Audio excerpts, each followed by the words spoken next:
নিজের গালে নিজেই থাপ্পড় মারবার প্রকৃষ্ট উদাহরণ স্থাপন করল শিলিগুড়ি পুলিশ কমিশনারেট। আমার লজ্জা লাগে যে শিলিগুড়ি পুলিশ কমিশনারেট বা শিলিগুড়িতে আমরা যেরকম সম্মানীয় নজরুল ইসলাম সাহেব, জয়রামন সাহেবদেরকে দেখেছিলাম যে কিভাবে তারা আইন শৃঙ্খলা রক্ষা করতেন, আর আজকের দিনে দাঁড়িয়ে শিলিগুড়ি পুলিশ কমিশনারেট কিভাবে একজন অপরাধীকে এবং তৃণমূল পোষিত এই অপরাধী যাতে সম্পত্তি দখল করতে পারে সেই দখল করবার জন্য যেভাবে সহযোগিতা করেছে তাকে নিন্দা জানানোর কোনো ভাষা নেই।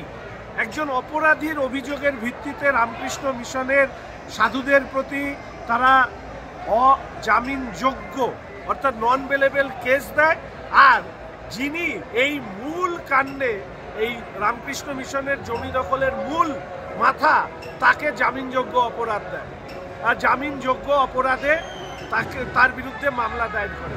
আমি জানি না যে এত বড় নিকৃষ্ট মানের উদাহরণ শিলিগুড়ি পুলিশ কমিশনারেট কার নির্দেশে এটা করেছে, এবং আমি নিশ্চিত যে তৃণমূল কংগ্রেসের সরাসরি নির্দেশ ছাড়া শিলিগুড়ি পুলিশ কমিশনারেট এই ধরনের, যারা এত আইন জানেন তারা এই ধরনের বোকামি করতেন না।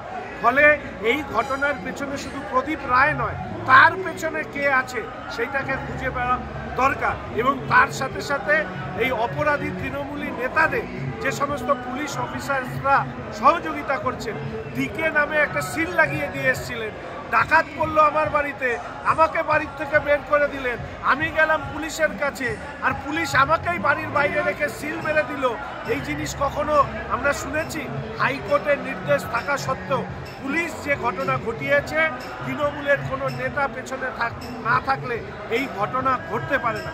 ফলে পেছনে কে আছে, ডিকেই বা কে, এবং তার পাশাপাশি যে সমস্ত পুলিশ অফিসাররা এই অন্যায় কাজে সহযোগিতা করছে তাদের প্রত্যেকের শাস্তি দাবি করছে।